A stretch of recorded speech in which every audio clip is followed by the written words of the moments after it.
information meeting.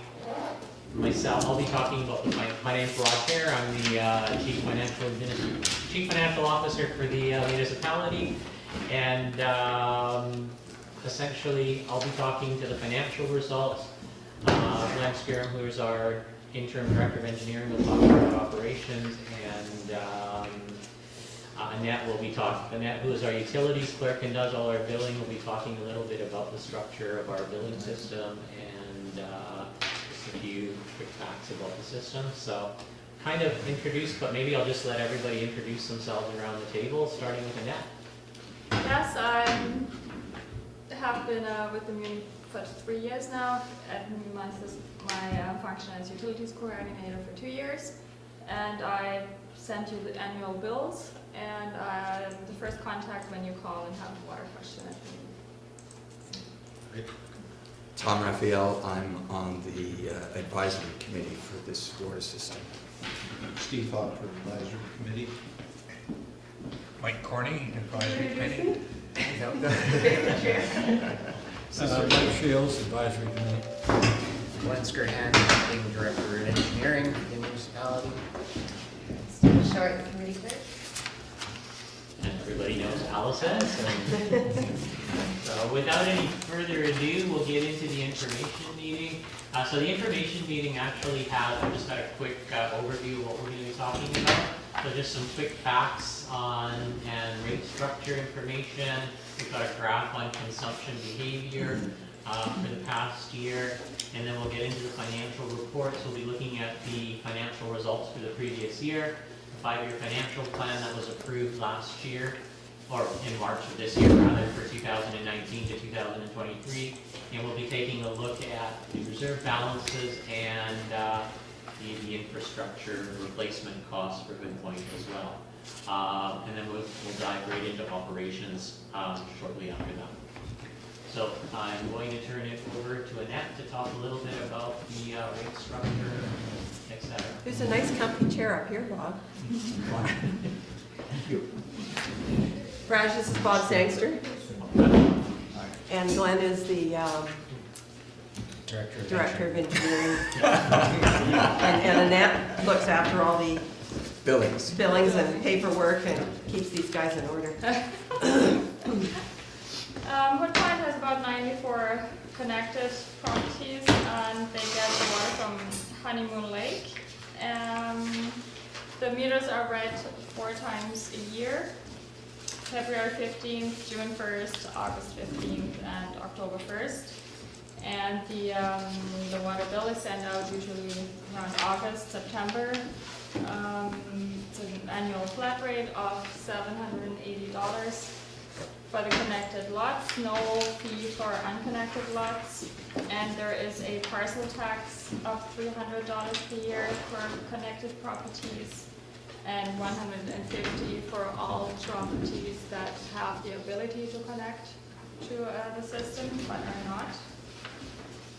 No charges for overconsumption in Hook Point, and yes, that's the short version of the rate structure. Do you have any questions? Being the committee, we're not very part of the neighborhood thing, but just I think was there some question there about $400 for the parcel tax? It's a $300 parcel tax. Sorry, I yes. thought you said 400. 300. Okay, sorry, that's what. And 150 for unconnected. Yes, sorry. Okay, yeah, sorry, I thought I heard 400. Is it somewhere else in the presentation, but how many connected and how many unconnected? There are 94 connected. And Yeah. The number of unconnected, I saw 115 total, including 2 lots. then including Okay. So the next piece of information we have is a chart which just shows consumption of water by the various households for 2018 over here. So down across the horizontal axis, we've got the number of connections from 1 to 93 and the consumption associated with each of them. As you can see, the green line represents the arithmetic average. So on average, basically households consume 160 cubic meters of water a year, which translates to about less than half a meter per day. Again, you can typically draw a line up from about, it looks like about 57 of the properties are consuming less than the average 160 meters per year. And if you go from the 57th property over to 93, you see consumption increases. So you can just kind of see where you've got very different, varying levels of consumption at one point. I'm not sure whether the 300 meters actually represents a leak. Some of these may represent, so if there was a leak in a property, the volume that has been consumed with the leak will appear on the graph here. So I'm not sure which of these properties represent leaks. I think there are a few properties, and have been pointed out, that have leaks, and we're looking to identify. Well, I think actually 300 cubic meters per year actually isn't overly extreme, so it's possible that it's strictly consumption. Totally consumption and related? user. Okay. This doesn't Quite possible, yeah. leak driven. Okay. Any questions or comments on the consumption? We talk normally, and the signs go up, don't use more than so many gallons a day. And yet now the get graph is all in meters. What's the conversion rate? How do we convert it into gallons So per how day? does the 300 cubic meters relate to 500 gallons a To day? gallons? It's 220. Okay, I would have to check the formula. Glenn might know offhand. because he's 220 gallons. gallons. Is 300 cubic meters. Okay. So nobody's, No. No, It's one it's one cubic meter. cubic meter.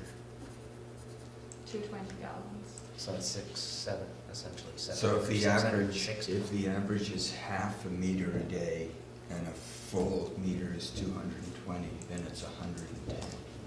You agree with that? Yes? Yeah. okay, but so somebody that's using 300 cubic meters a day. Per year. Per Per year. year. Oh, that's per year. Yes, per year. Yeah. Oh, okay. I was having. Do you want committee members discussing things before our committee meeting, as if this is a neighborhood meeting, or do you want us to wait and talk? Pardon? Do you want us to be discussing things in the neighborhood? Separate the meetings. Oh, yeah, let's keep them separate, so we'll talk Yeah, about. well, you yeah, can yeah. address any of those issues. when we get- I have a question on consumption. That's what we're waiting, this is the neighborhood. Aren't I a neighbor? I mean, You can can I- ask If questions. you have a neighbor, you can ask, certainly. Okay, go ahead, we're just gonna try to have all our. But we're not gonna go through this again at the Oh, I thought it info was all meeting. parts, oh, So okay, let's sorry, it's not. Do the clarification questions then. Okay. Yeah, my question is the system consumption per year. Do we have any, I'm sure we do somewhere in the archives, the actual, which I think would be of interest to track, even over the last, whatever, 5 or 6 years, is the consumption of the Hood Point water system As a whole. for 12 As a months as a whole, you know, year over year. I'm sure we've got more connections and you can track that too, but I'm curious about, you know, people are more conscious of conservation and whatnot, whether, you know, that line, that graph doesn't really, I'm not sure what to do with it. But Yeah. with a consumption by system, and I would think all your water systems, that would be an interesting number to have. Okay, here's how much we're processing per year, and here's how many connections, and there's a sort of consumption per connection, to see what the growth is of the consumption of water, whether it's, what's the trend? I would, Yeah, no, I believe we have the data to be able to do that, so we can definitely incorporate that into future There's a meter on graphs that we do. the Because we do tank, have, right? You know how much comes out of it? Yeah. because theoretically, I guess all the costs and the, you know, supplies and whatever are based on volume of water through the There's a treatment meter plant. in the treatment. So there should be some correlation between supplies and chemicals and. Okay. Yeah, all that information's available. yeah, Thank you. we'll incorporate that. So moving on from the consumption graph, I'm going to move over to the 2018 operating results. I'm going to focus on the actual column over here. So in 2018, we collected $87,570 in water utility fees. And essentially a return on investment, that's our capital reserves, earned $6,000 in investment. And Good Point, in addition to the water utility fees, charges of parcel tax that we had talked about, or parcel tax on properties as well that Annette had described earlier. And essentially we collected $29,700 through the parcel tax. And so that's part of your fee structure. So total revenues of $123,000. Your operating expenses, which range from staff compensation down to the professional development and training line item, totaled $56,000, which left about $66,550 to be transferred into the reserve for capital replacement and renewal. So we had deposited $66,000 into the reserve. And in terms of utilities are all self-funding, so all of the expenditures that are incurred for a utility must be covered by the revenues collected by that utility, and that's basically the balancing number here is the transfer to reserves. Any questions on the operating results here before I move down to the capital results? Yes. The water utility fees variance. So the water utilities variance was, we actually had one subdivision which attracted $12,750 in revenue. We hadn't budgeted for that. So there's about $13,000 there. We had one connection fee that we collected for $1,500. There's about a $3,000. So of the variance, 12,000, almost 13,000 is due to the subdivision, and there was $3,000 due to the water utility fees that were billed out. We are gonna discuss this budget in our LAC meeting, though, are we not? Yeah, I mean, if we can come back to discussing it in the LAC meeting, so that is documented. Yeah, that's where our minutes Yeah, are I'm not gonna go over the recorded. presentation, but I can definitely bring the slides up again. Well, I thought that the financials will be discussed in our LAC where it's recorded. This is going to be recorded. You're welcome to ask questions or make comments But during this our part. minutes in the LAC meeting then go to council. These will go to council. The discussion in the LIC section, if it's going to be leading towards a decision, that's where that discussion would take place. It's appropriate now to be clarifying anything about my sugar crush. Well, I just get a little confusing as to how much we almost have just one meeting and go It's through similar everything. to one meeting. Huh? It's just if you're going to be making decisions and voting on decisions, that would happen in the LAC meeting. But if you want to clarify what's happening with Raj now. Yeah, if you have questions for me, I'm happy to answer them now. Well, yeah, just get confused. We should be going through the financials in our budget meeting. I thought that's what the point of the meeting. Well, that's not a budget meeting that we're having, and, I mean, the LAC, actually, I mean, definitely we can discuss the budget in the LAC meeting as well, yeah. Well, it's on our agenda, like we have an Yeah. agenda Yeah, for the meeting, so Okay. that's what I'm trying to clarify. okay. Why don't we do this, if you have questions regarding the schedules here, why don't we address those in this meeting? Since the public is here as well, they may be interested as well. And then any discussion which is more along the lines of where you want to make a recommendation to council, let's save that for the LAC meeting. Okay. So may I ask a clarification question? Sure. Some of the LACs have surplus and have reserves, so is there surplus as well as a reserve for Hood Point, or is it just one reserve? Hood Point does have an operating surplus, Okay. it's not material. And what that operating surplus allows you to do is carry on and carry the cost of operations until the billing revenues have been received. Because typically, as Annette was saying, we don't do a billing for Hood Point until September, October. And there are expenditures that are incurred between January and October before the revenues have been collected, so that operating surplus would carry you through operations there. And I don't know what that number is offhand, I can come back to you. But in this, just trying to reconcile, when you've got the budget for 2018, the transfer to reserves was only expected to be 16,552. Now the actual is 66,550. Right. What was the, The difference between that be the 50,000? So the 50,000, about 15,000 of that was your water utility revenues. Remember we talked about the 12,750 as the subdivision.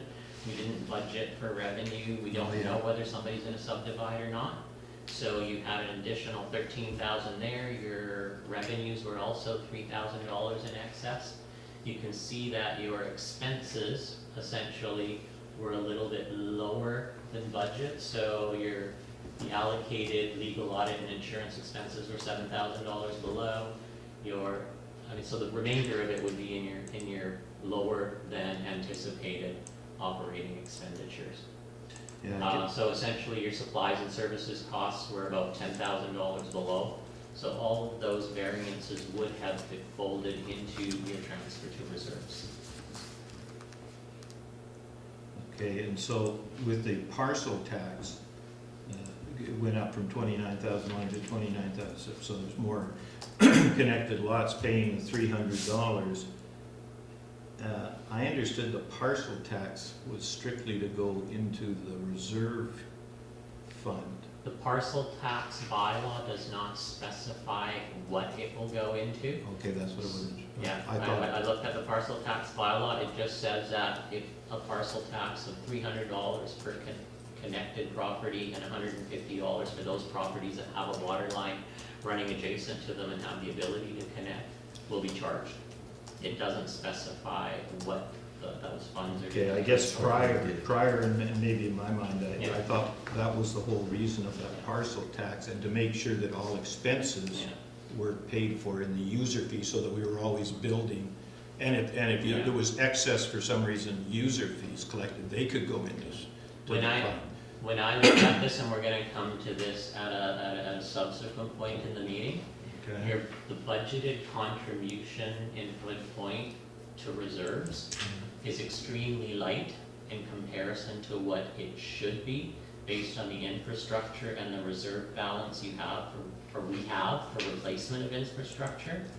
And so the only mechanisms for increasing that are either reducing expenditures, which I don't see an opportunity to do, or increasing revenues through either the water utility fees or the parcel taxes, so that the reserve balances are adequate for replacement of infrastructure when that's required. But I'm gonna come to that Okay. slide a little bit later in the presentation. Great. So moving on from the operating results, then we have the capital results for last year. Essentially, we had the only capital spending that took place last year was the replacement of a vehicle that's used exclusively in the water utilities. And the Hood Point Water Utility was charged a prorated charge based on the number of water connections in Hood Point relative to the total number of water connections. That was a basis used for allocating the cost of that vehicle. And basically we had no replacement of any equipment or infrastructure in 2018 in Hood Point.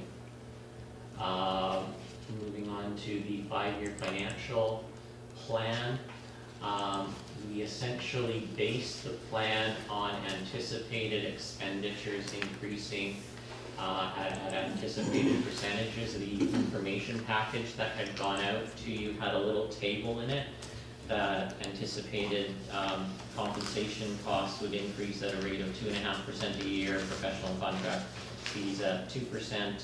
So we used about 2 to 3% for the various types of costs, and the balancing figure or user fees were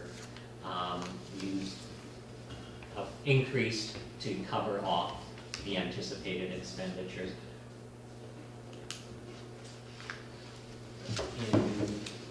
And again, what this shows to me is generally that the net budgeted transfers to reserve are relatively light in comparison to potential future infrastructure decisions we may be facing for the Good Point water utility. And we're gonna come to that slide in just a couple of minutes, as I keep saying.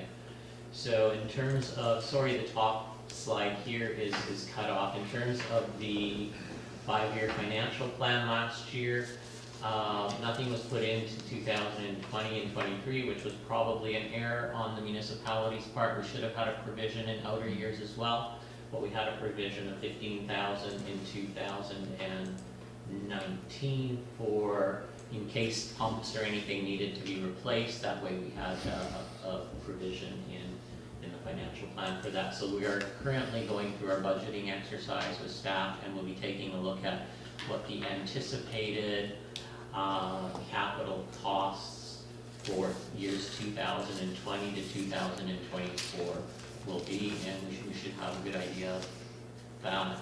Exercise should be coming to completion towards the end of November, December. And in terms of the reserve balance for the Hood Point water utility, at the beginning of 2008, the reserve for capital works had a balance of $364,300. There was a contribution of $66,600 made to the reserve. We used $6,200 out of the reserve balance to fund the vehicle that we had talked about.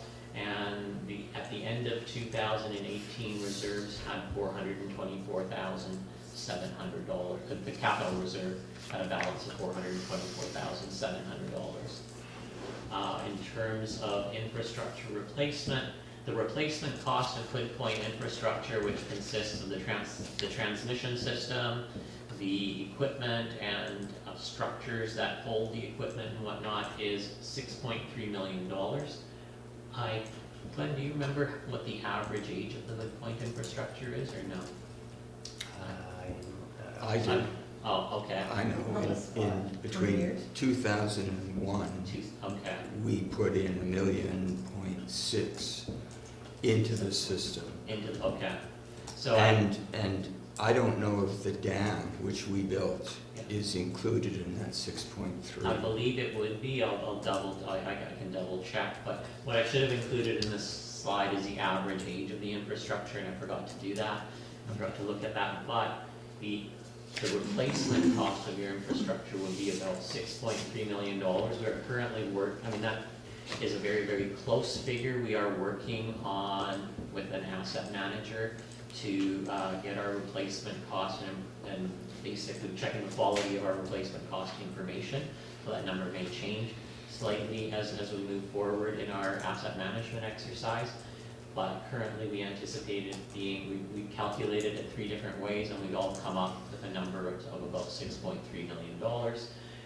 The reserve balance for the replacement and renewal of infrastructure is $425,000. We are making an annual actual contribution to reserves right now of $66,000, but our budgeted contribution, as you saw earlier, if our expenses approach where they were, is only $20,000. So in terms of new infrastructure, the general rule of thumb is if you have new infrastructure, you should be putting aside or spending 1% of the value of your infrastructure for maintenance and renewal, capital replacement and renewal. So if we were looking at our budgeted number of about $20,000 that we had, you can see that the contribution to the reserve, the budgeted contribution to the reserve, is light relative to the replacement. Relative to the replacement cost, because this isn't new infrastructure, so we've got a little bit of a gap. But we'll be doing more work on evaluating the contribution to reserves and the replacement cost of infrastructure in the upcoming year. If I may, could someone from our committee be involved in that? Because we've read the report that's been written, and there are a lot of incomplete and erroneous statements in it. And we'd like to be involved only to add factual background. For instance, the $1,506,000 that was put in 2001 I don't know how you build your reserves, but that's less than 10 years ago. 20, sorry. So oh, Sorry. less than 10 years ago? 20 years. 20. It was a whole new treatment plant and everything was put in the early 2000s. Yeah. But this infrastructure cost includes the water tank, the pipes in the road, Yeah, and yeah. the treatment plant, right? So this would include the replacement cost of all infrastructure that is The that is fire recorded in hydrants. Hood Point. Everything. So it would include So all of those the things, question yeah. was the dam included, and the answer is yes. That's a good question. I doubt so. There's a lot of, this system has been operating continuously for 90 years. 70 years before the municipality was even created. A community of less than 100 people have contributed capital to make all this work. When, I don't know how other systems work, but we've struggled to license get 500 gallon a day licenses for every property with the province. Things got tangled up in the last year. They've been straightened out through a lot of effort and cooperation with the municipality. You now hold our licenses in trust for us. I don't know if you know this, but we, that is this group and the municipality in the year 2010, which is 10 years ago, sat down to work out a whole lot of things because we've been contributing a lot of, many of the assets that we have, all of them, we've contributed. And there was some confusion as to when the letters patent came into place. I don't want to get into a lot of detail, but that called for a transfer from the improvement districts in 2002, December 31st.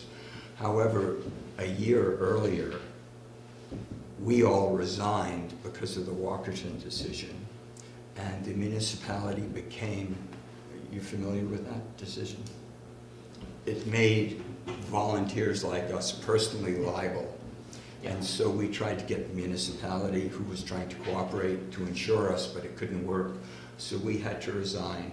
You, the municipality, became the receiver of the Hood Point Improvement District until that date at the end of 2002. January Yeah. 2003. And so this agreement was worked out with ourselves and your lawyers and brought forward to council. There were some agreed on problems with the agreement which were structural, not in principle, and it was sent back to committee, which is where it sat for 10 years? 10 years. And we would very much like to discuss this agreement and talk about, when you talk about infrastructure replacement costs, the dam is a critical piece which we paid for, engineered and paid for. And there are many other pieces that I don't think, because of changes in personnel in the municipality,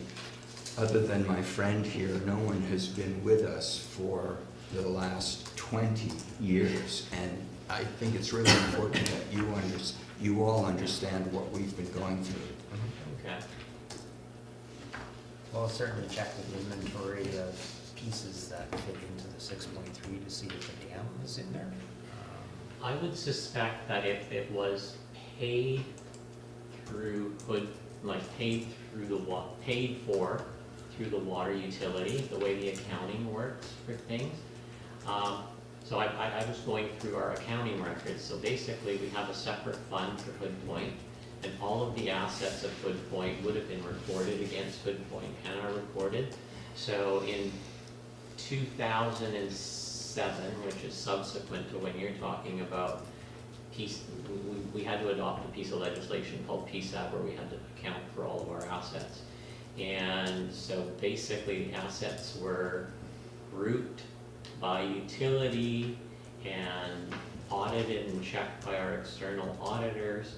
So historic-wise, everything, if we're talking about Hood Point, should have been recorded under Hood Point. So we have basically going forward from 2007, definitely any spending of asset infrastructures for Hood Point is accounted for within the Hood Point fund that we Right. account for But things the in. monies that we've been referring to, the $1.6 million, and it's been more Yeah. than that, were not part of this budget. We, as a group of 100 families, rough number, less. Wouldn't those numbers have run through the improvement district?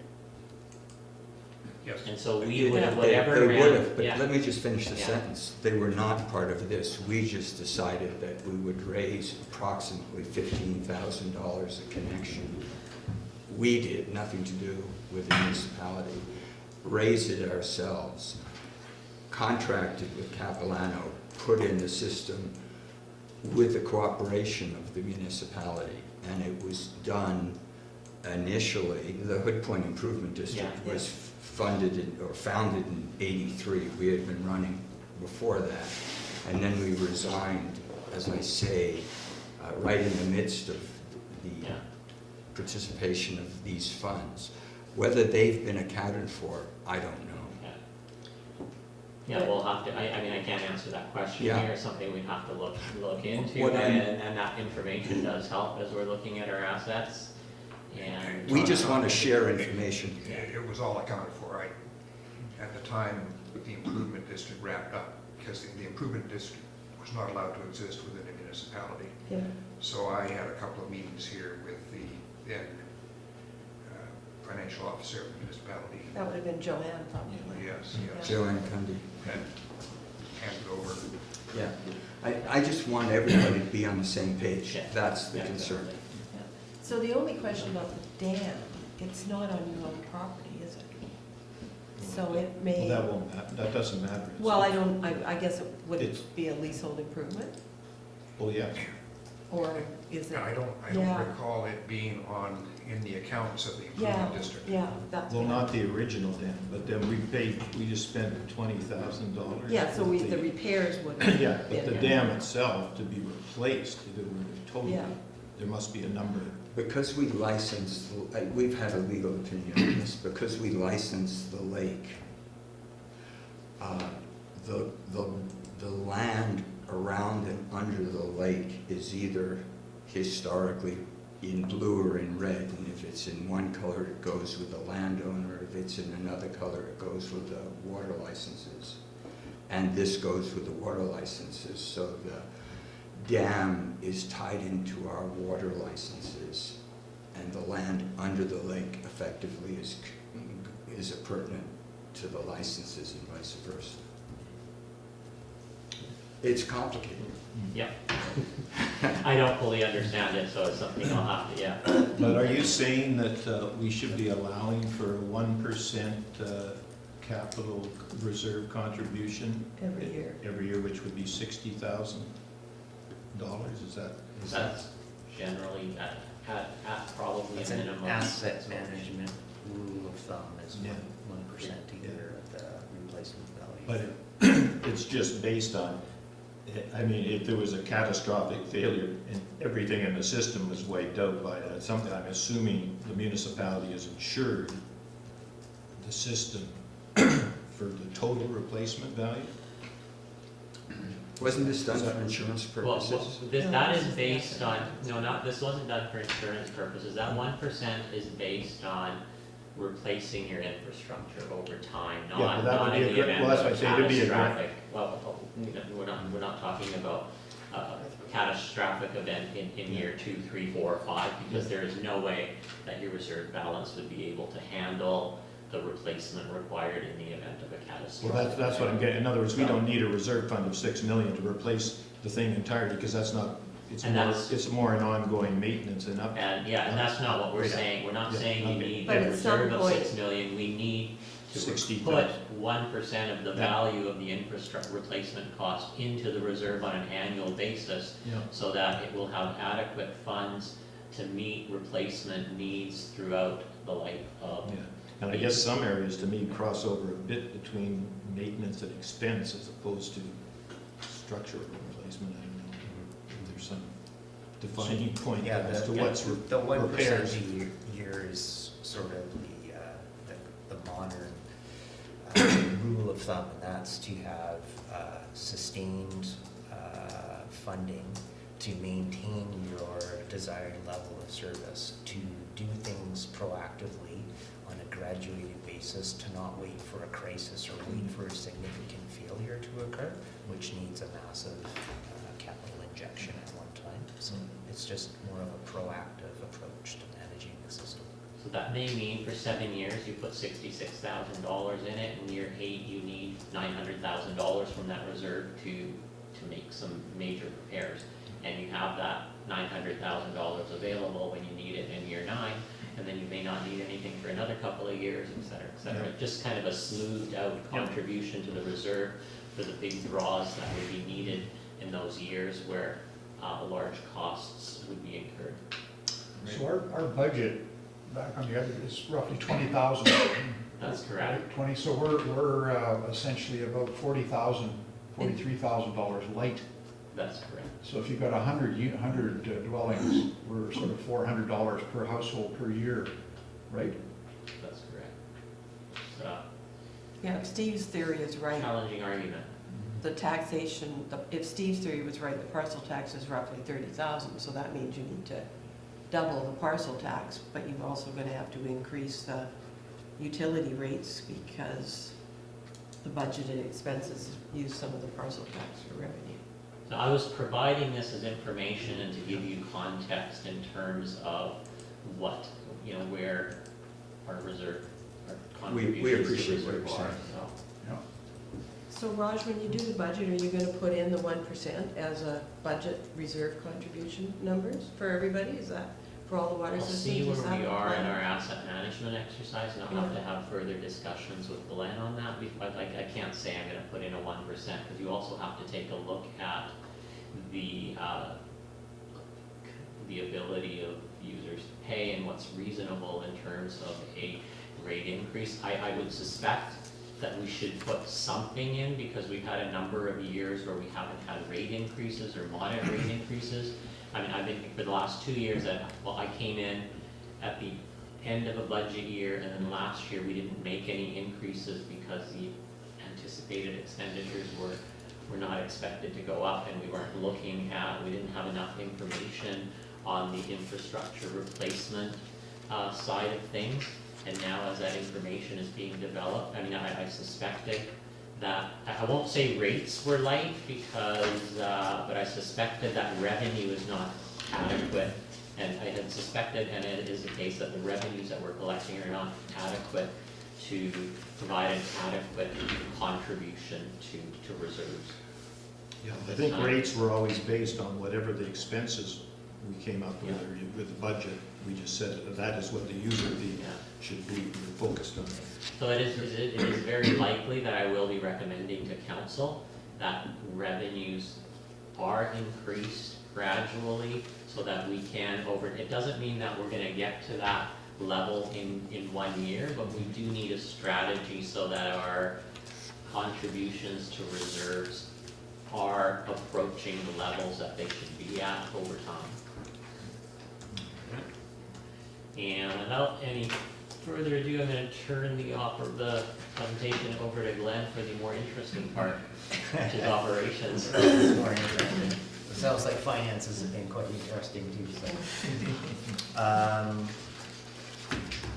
The complete drinking water quality report is part of the package, so you can read at your leisure if you wish. I'll give a quick overview of it.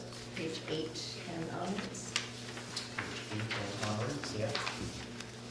But I'm going to start with the water quality aspect, and there are provincial requirements working with Vancouver Coastal Health for the municipality to monitor and report a number of water quality parameters, the most significant ones being total coliforms, E. coli, and there's a tracking of a couple different disinfection byproducts, which is just an indicator of the treatment process. The municipality attempts to maintain the desired chlorine residual level of 0.2 parts per million. I think they've generally been quite successful at maintaining the averages around that. But there are many instances where chlorine residuals can drop significantly below that desired level. And that just speaks to some of the challenges of the system. And also, there are some, despite the water treatment facility being there, there's still some constituents that get through and they tax the ability of the chlorine to do its job. We can come back to that if you wish, but it's known that maintaining chlorine residual levels is a bit of a challenge. And that's not too dissimilar from many of the other systems on the island, so it's not unique from that perspective. From a total coliform and E. coli perspective, all samples met provincial health guidelines, so in terms of disinfection, it's still doing the job.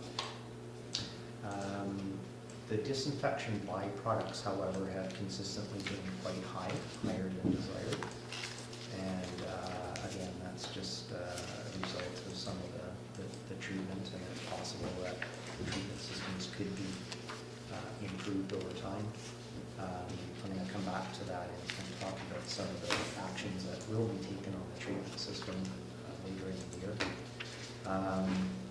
But there were no boil water advisories issued in 2015 for this particular system.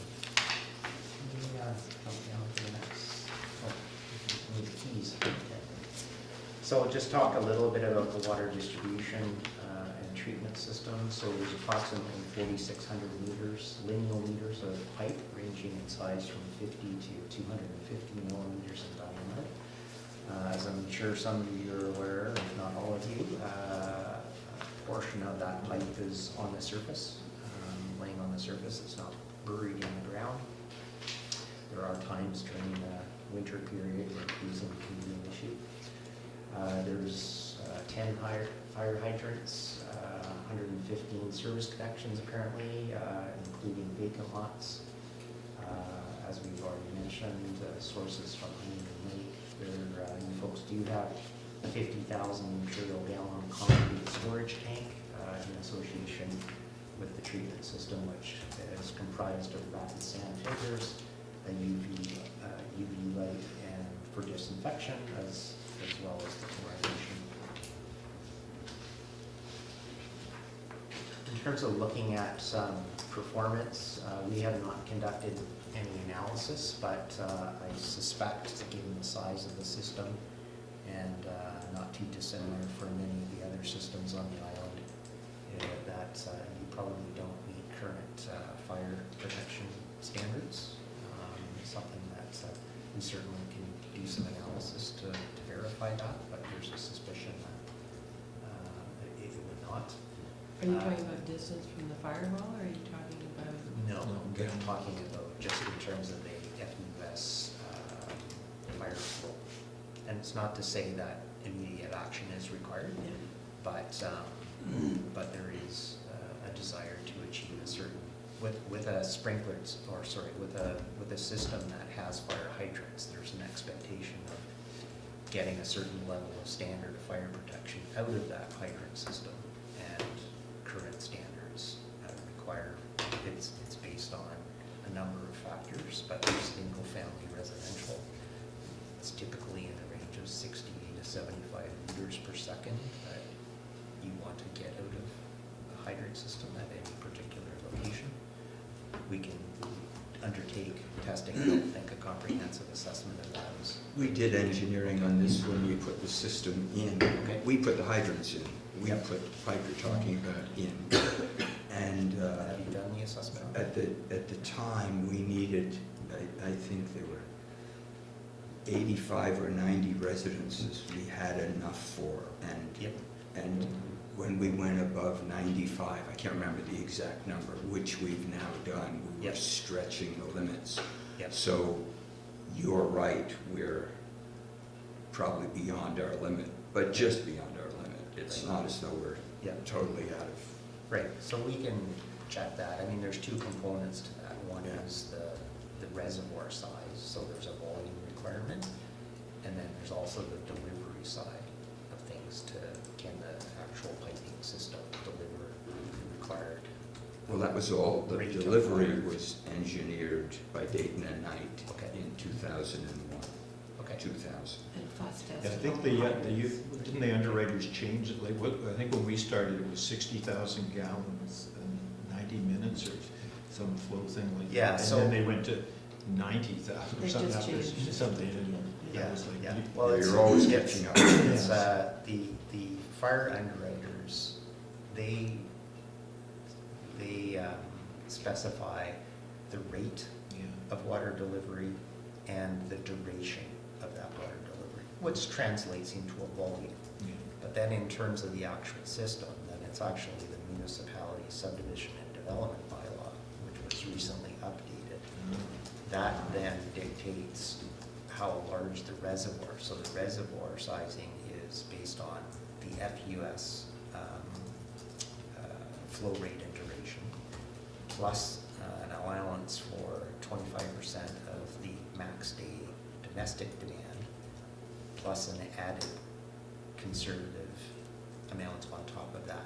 That's what actually dictates the reservoir size.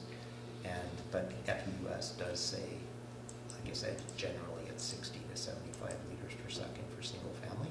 So we would need to also ensure that the piping system, and again, this is more of just to be able to understand the level of service available to you. It's not automatically saying that if we go through this exercise, that things have to change, but it's just one more piece of understanding the level of service that your system can offer you.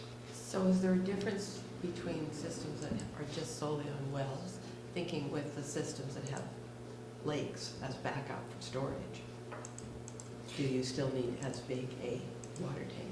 Yep, no, not Because it necessarily. can't This- deliver this- fast enough. Yeah, this is- yeah, I was just gonna say, that becomes the issue then. If your water main system directly from the surface reservoir has capacity, then yes, it's, It the counts as a- supply of water is there. It can serve as your storage, Yeah. provided the distribution system from that is adequate.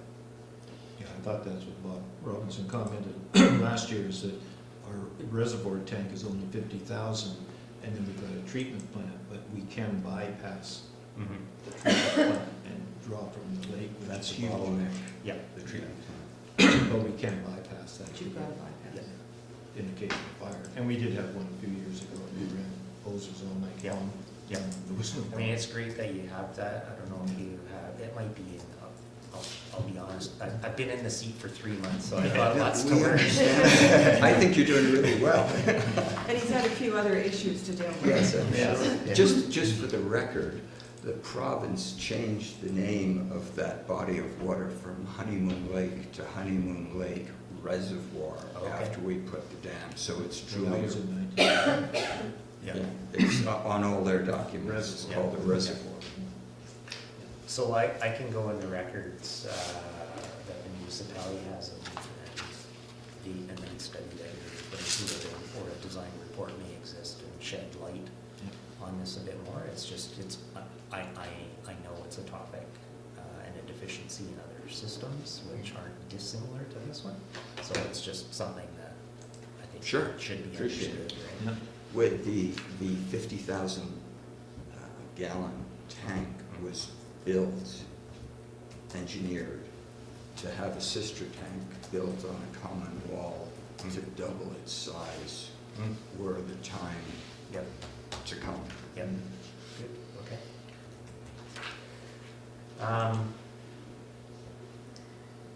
Just regrouping my thoughts here. Yeah, one of the issues certainly that I'm sure you've heard of in the media, some of the other systems have been experiencing some leaks. The flow meter that is part of your system, aside from the residential meters, but a central meter of the system, regularly shows flow dropping to zero during the night, and that's what we should be seeing. Yes. So the indication, and I'm also looking at your reservoir levels, and it's sustained, it's water level, the level in the reservoir is stable. So both of those indicators are good in the sense that there's no apparent signs of there being any substantial leaks within your system. So from a performance perspective, things look good.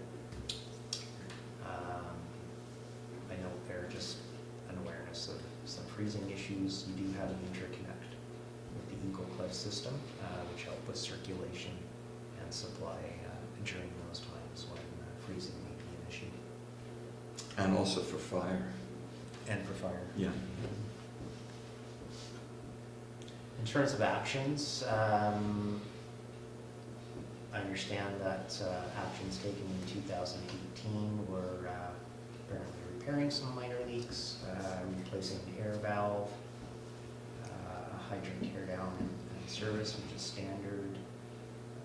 In 2019, I just recently learned that there is still a plan to replace the sand filters and the UV light later this fall, and there's budgets and construction permit already issued from Vancouver Coastal to do that, and I believe that there was water main flushing within the system as well earlier in the year, or that's still scheduled. Also gonna Right, happen right, yeah, that's later right. this month. Yeah, it hasn't happened yet, so there's those two activities taking place yet this year.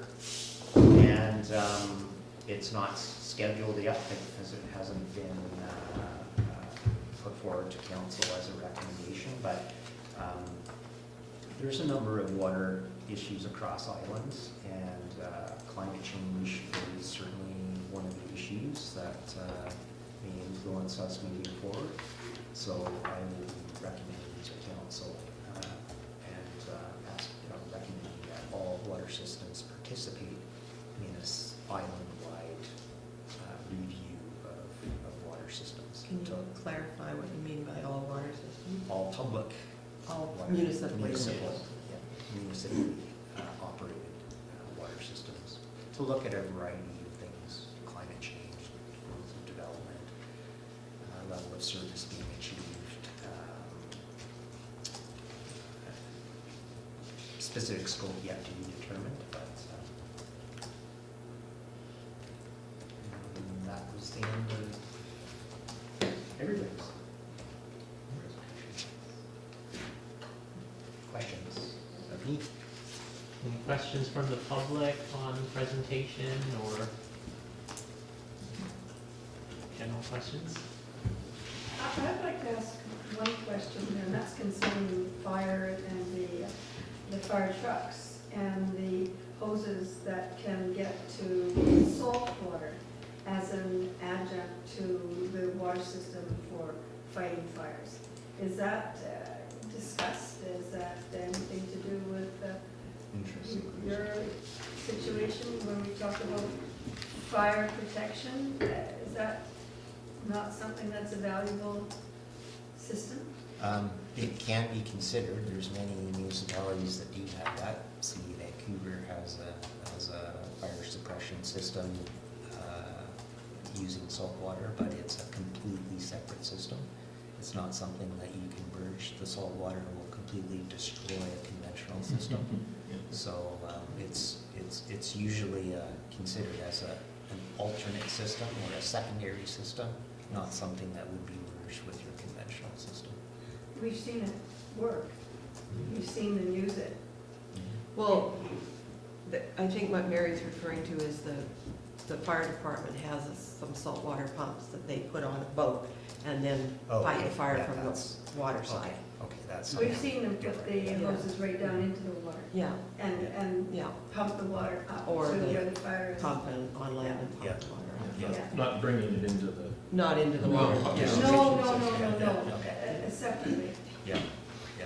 Well, that's something, I mean, the municipality does have a new fire chief, and I'm sure he's going through an assessment of bits and pieces, and that's a question we can pose to him in terms of what he feels is the appropriate strategy. I personally feel that You know, you've got a built infrastructure with fire hydrants with the intent to fight fires. And I personally would love to see and validate that, you know, the system that's been installed is capable of doing its job. Totally understand that there's homes along the waterfront in many locations that may not be as accessible. One of the things that perhaps the fire chief can look at is inventory of their fire hoses, and to ensure that homes can be adequately reached by the hydrant system, and what provisions may be required from fighting fires from the ocean side, absolutely necessary. So it's something that could be The looked into. hydrants replaced, the number of hydrants we installed was a function of being within 1,000 feet of every house. Because I'm not talking about the houses, it's the trees and the woods that are around the houses.